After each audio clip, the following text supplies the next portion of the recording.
Mirëmbrëma dhe mirë se po takohemi në këto 60 minuta.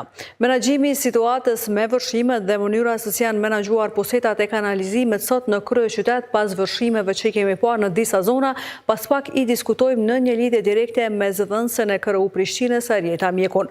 Ndërsa më pas në studio do ta kemi drejtorin e arsimit në Prishtinë Samir Shahinin, me cilin do të diskutojmë për vendimin e sotëm për pezullimin e procesit mësimor dhe gjendjen në objektet e shkollave pas vërshimeve të sotme. Por fillimisht ju sjellim lajmet kryesore të ditës. Diplomati gjerman kërkon përparim konkret në dialog e formim të stacionit. Presidentja kërkon mbështetje nga Gjermania për heqjen e masave. Clark në ditën e dytë të dëshmisë së tij në Hag thotë se në UÇK nuk ishte strukturë komanduese. Komandantët e zonave sipas tij ishin figura të fuqishme. Vërshime në disa zona në Kosovë. Agjencia e Menaxhimit Emergjent thotë se situata është nën kontroll e si shkak i vërshimeve anulohet mësimi në kryeqytet. Këshilli i Sigurimit të OKB-s miraton rezolutën e ndërmjetësuar nga SBA-ja për planin e paqes në Gaza. Rezoluta parashikon bashkëpunim mes forcave ndërkombëtare. Si pasojë e rreshjeve të shiut me intensitet të lartë, disa zona në Kosovë janë vërshuar, po sipas të dhënave të Agjencisë për Menaxhimin e Emergjencave, situata me vërshime është e menaxhueshme dhe nën kontroll. Sipas kësaj qendre, vlerësime me intensitet të ulët ka pasur vërshime me intensitet të ulët ka pasur në disa lagje në Prishtinë, një lagje në Fushë Kosovë e disa fshatra në Gjilan, Kamenice e Novobërt. Agjencia e Menaxhimit Emergjent ka bërë të ditur se përmes qendrave operative rajonale është në koordinim të vazhdueshëm për t'ju përgjigjur çdo nevoje dhe kërkese nga niveli lokal. Kjo agjenci ka bërë të ditur se është ngritur niveli i gatishmërisë për ekipin e kërkim shpëtimit në ujrat sipërfaqësore, ekipin e barierave, ekipin e pompimit me kapacitet të lartë, ndërsa Instituti Hidrometeorologjik ka paralajmëruar rrezik për vërshime të shpejta në disa lokalitete në Kosovë sot dhe nesër si pasojë e rreshjeve me intensitet të lartë të shiut që ka nisur nga orët e para të së martës. Edhe policia e Kosovës ka apeluar te pjesëmarrësit në trafik për kujdes të shuar. Ndërkohë, Komuna e Prishtinës dhe ajo Prizrenit kanë aktivizuar shtabin emergjent për menaxhimin e situatës dhe garantimin e sigurisë.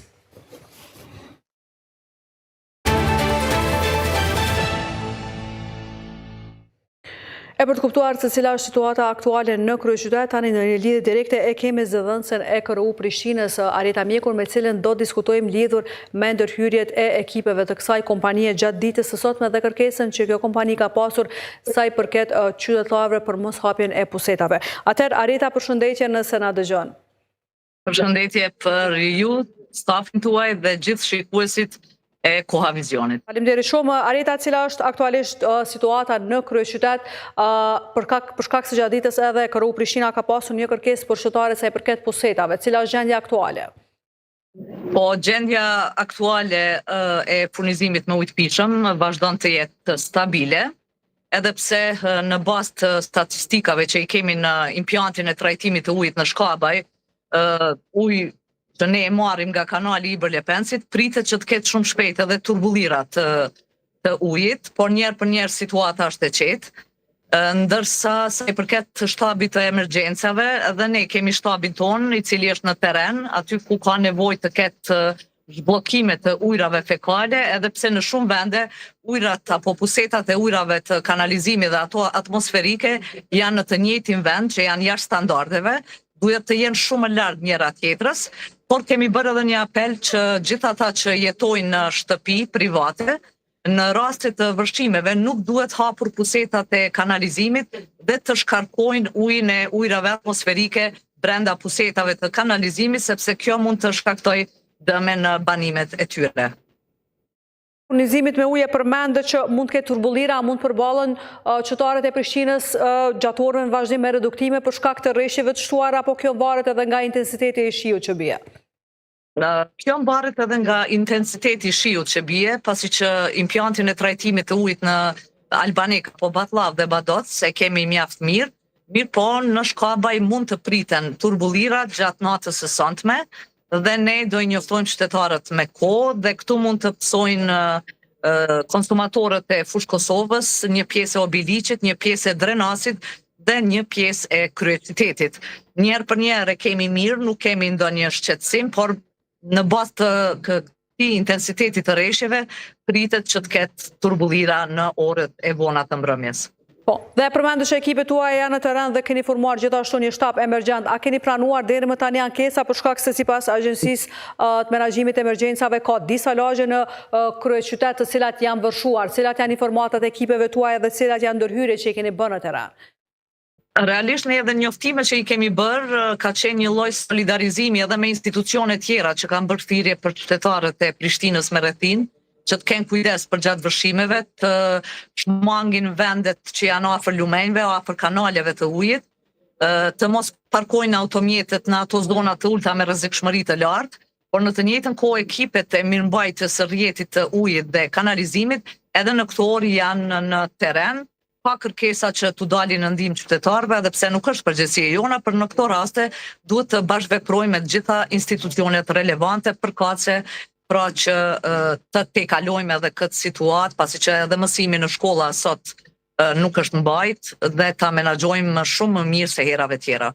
Dhe keni pranuar shumë informata për blokim pusetave, kanalizimeve, për shkak se përmendu që ka shumë shtëpi private ku ky standardi nuk është i standardizuar, kjo çështja e kanalizimeve dhe ujit pastaj që shkon në këto gype, apo si është rregulluar? Realisht ndarjen e pusetave të kanalizimit me ujëra atmosferike ne nuk e kemi, është përgjegjëse Komuna e Prishtinës që ta bëj këtë ndarje, sepse me ujëra atmosferike menaxhon Komuna e Prishtinës, ndërkaq me pusetat e ujrave të kanalizimit menaxhojmë ne. Dhe çka do që varet nga ne jemi në gjendje gatishmërie të zhbllokojmë pra këto puseta, por ujërat atmosferike nuk janë përgjegjësi e ujësjellësit, por asesi nuk duhet hapur puseta e kanalizimit dhe të shkarkohet uji nga ujërat apo nga pusetat e ujrave atmosferike në sistem kanalizimesh, sepse ai kanalizim mund të bllokohet dhe mund të hyjë qytetarëve në shtëpi. Këtë kërkesë, po besoj Arita e keni bërë për shkak të së kaluarës, që në rastet kaluara ka pasur shumë raste të tilla ku ka pasur hapjet pusetave, apo çfarë? Po, kemi pas shumë raste që afër shtëpive, aty ku ka pas kolektor të ujrave të zeza, i kanë hapur kolektorët në mënyrë që uji i shiut futet brenda në kanalizim dhe më pas ajo veç e ka bllokuar dhe i tërë ai kanalizim ka hyrë në shtëpi të qytetarëve. E përmenda Arjeta që përgjithësi e këru Prishtinës është hapja pusetave zhbllokimit tyre, apo jo, por jo edhe investimi pjesa tjetër. Jo, vetëm kanalizimit, jo të ujrave atmosferike, sepse ato nuk vrehen shumë, duket të njëjta pusetat e ujrave atmosferike me ujrat kanalizimit, mirë po ne e dim vendodhjen e tyre, kështu që ne jemi përgjegjës për mirëmbajtjen e pusetave të kanalizimit. Po, Darita, krejt në fund edhe një pyetje, si sqarohet që sa herë kemi rreshje bllokohet i tërë kryeqyteti dhe ka zona caktuara me vërshime, sa i përket çështjes së kanalizimeve, është çështja e mungesa investimeve apo ku është problemi me bllokim kanalizimeve? Investime pa standarde, apo investime jashtë standardeve të parapara. Për shembull në lagjen Ulpiana, në lagjen Dardania, në lagjen Bregu i Diellit, zonat e vjetra që kanë qenë ndërtimet e vjetra, aty nuk ka shumë probleme rreth çështjes së mbylljes së pusetave të kanalizimit. Këto ndodhin më shumë në zonat urbane që janë ndërtuar pas luftës dhe që lirisht mund ta them disa sisteme kanalizimesh janë bërë shkele shkodhe. Normalisht që edhe gypat e tillë nuk i përballojnë mbeturinave apo ujrave të tjera fekale, kështu që vije deri te dëmtimi i tyre apo bllokimi total, me që rast mund të dëmtohen edhe pronat e konsumatorëve. Atëherë Arita, falenderoj shumë që ishe në këtë linjë direkte për të darë këto informacione sa i përket vërshimeve. Faleminderit shumë. Faleminderit.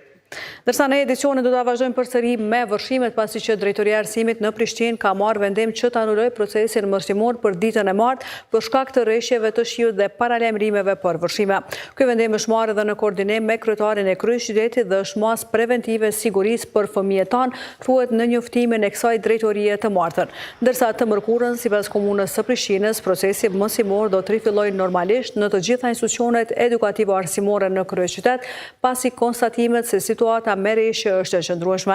Intensiteti i rreshjeve gjatë natës pritet të bie dukshëm sipas vlerësimeve të fundit të Institutit Hidrometeorologjik, ndërsa ekipet emergjente janë në terren dhe po sigurohen që infrastruktura shkollore të jetë plotësisht e gatshme, thuhet në njoftim.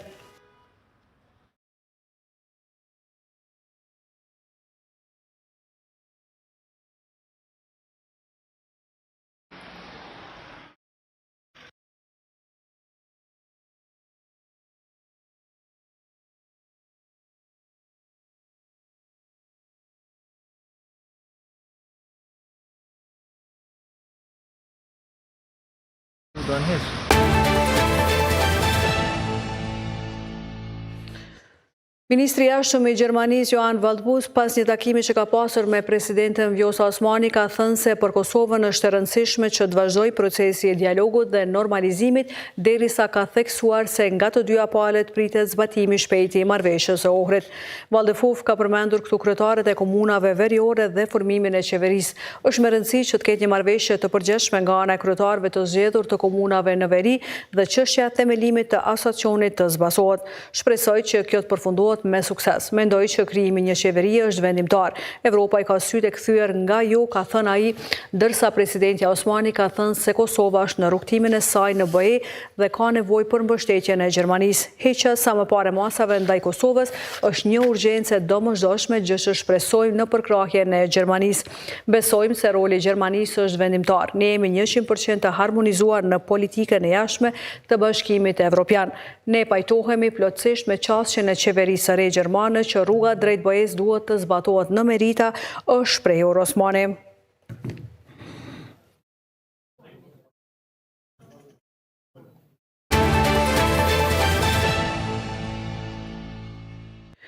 E një ditë para se të përfundoj afati për formimin e qeverisë së re nga mandatari i dy televizjes vetëvendosje Glau Kolufca, tashmë lajmi i fundit është se nesër do të ketë seancë lidhur me këtë çështje. Është deputetja e lëvizjes vetëvendosje Mimoza Kusari Lira, e cila ka konfirmuar se të mërkurën do të mbahet seanca për formimin e qeverisë nga ora 14.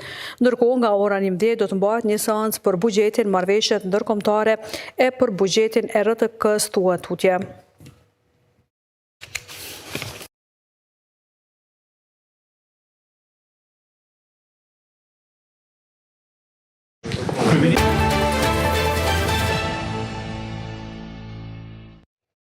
Kryeministri në detyrë Albin Kurti, njëherë është kryetari i lëvizjes vetëvendosje, e ka uruar kryetarin e Partisë Demokratike të Kosovës, Bedri Hamzën, për zgjedhjen në krye të partisë.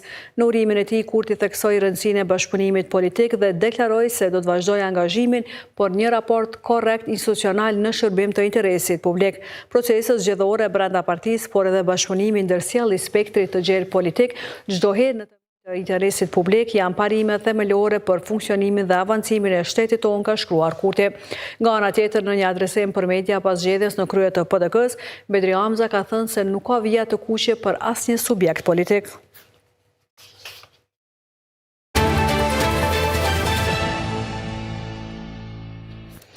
Vendimi i Gjykatës Supreme për daljen në treg të hapur të energjisë është interpretuar ndryshe nga Oda Ekonomike e Kosovës dhe zyra rregullatorit për energji.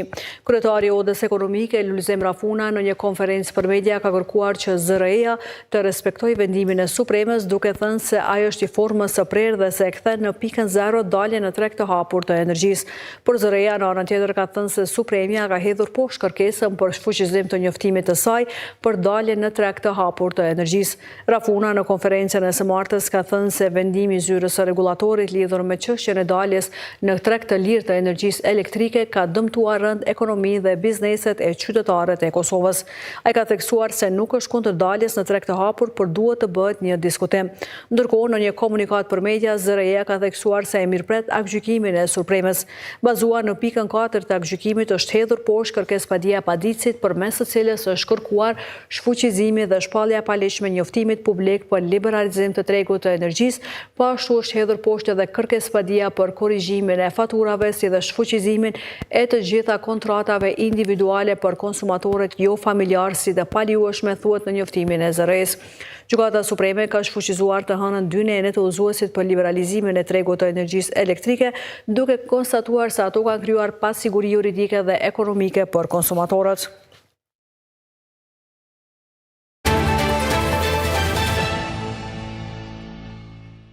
Kryetari i Komunës së Prishtinës Përparim Rama ka bërë të ditur se ka dorëzuar kërkesë urgjente në gjykatën kushtetuese sipas tij për bllokim arbitrar të buxhetit të kryeqytetit nga Ministria e Financave.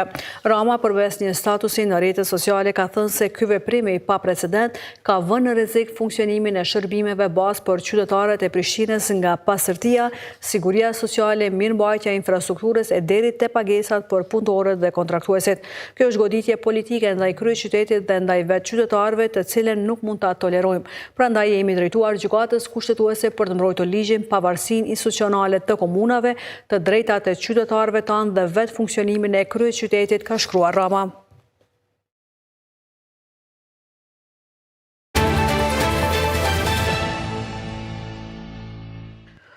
Në ushtrinë shlirimtare të Kosovës nuk ka pasur strukturë komanduese dhe kontrolli, ka deklaruar generali Vesni Clark në ditën e dytë të dëshmisë së tij në gjykatën speciale në Hag. Clarku ka thënë se komandantët e zonave ishin figura të fuqishme dhe shpesh të pavarura. Ish-komandanti suprem i forcave aleate të NATO-s për Evropë, Wesley Clark, ka deklaruar para dhomave të specializuara në Hag se në UÇK nuk pati strukturë komanduese dhe as kontrolli. Tek ju përgjigj pyetjeve të mbrojtjes së Hashim Thaçit në ditën e dytë të dëshmisë së tij, Clark tha se në UÇK pati figura të fuqishme si komandant zonash që nuk i jepnin llogari askujt. Si shembull e përmendi Ramush Haradinajn që udhëhoqi me zonën operative të Dugaxhinit gjatë luftës në Kosovë. Dua të them diçka. Ramush Haradinaj që ka qenë komandant i fuqishëm, ishte më i pavarur si natyrë. Ishin personalitete të forta, persona që kanë rrezikuar jetën. Jeta e familjeve të tyre varej prej vendimeve të tyre. Këta nuk ishin vartës të mirëfillt. Nuk ekzistonte strukturë komande dhe kontrolli. Ishin persona që luftonin për jetën e tyre gjatë fushatës së NATO-s dhe këtë qëndrim e mbajtën edhe pas fushatës ajrore. Prandaj Jackson e pati të vështirë me këta persona, me këta individ, andaj kishte akte hakmarrëse. Kështu që personat të caktuar mund të kenë kryer akte dhune ndaj serbëve. Generali Clark u shpreh se Thaçi ishte më i shfaqur publikisht e më i artikuluar dhe se roli i tij ngjante atij të zyrtarit ndërlidhës. E zyra e prokurorit të specializuar e ballafaqoi dëshmitarin me një libër të generalit Mike Jackson, ku është përshkruar takimi kur Thaçi i bërtiti generalit britanik. Clarku theksoi se kjo ndodhi kur po negociohej çarmatosja e UÇK-s. Jackson flet por momentet para se ju t'i bashkueshi takimit dhe këtu thuhet, negociatat u bën shumë të tensionuara përpara se ju të mbërrinit në takim. Jackson mëtej thot ne mbërritëm te 2+89, ndërkohë që thashi na tha askush nuk luan lojra me UÇK-n, na bërtiti duke thënë këtë gjë. Me shumë gjasa po, e kam përshtypjen se Jackson ma ka thënë këtë. Në qoftë se ju mendoni se mund të na jepni udhëzime, atëherë keni gabim, do t'ju vi keq për këtë. Dëshmitar a keni qenë në DNI për këtë? Duket sikur është kështu. Në momentin kur unë u ktheva, unë u mundova të sigurohesha që nuk ishte më një asocim ushtarak pas ndërhyrjes. Ndërkohë ajo për cilën po flasim këtu janë thjesht hollësitë se si janë zhvilluar këto bisedime. Sigurisht që ka pasur shumë inat, sigurisht që ka pasur shumë fërkime dhe sigurisht që janë bërë shumë deklarata. Dëshmia e Clarkut pritet të vazhdojë edhe të mërkurën.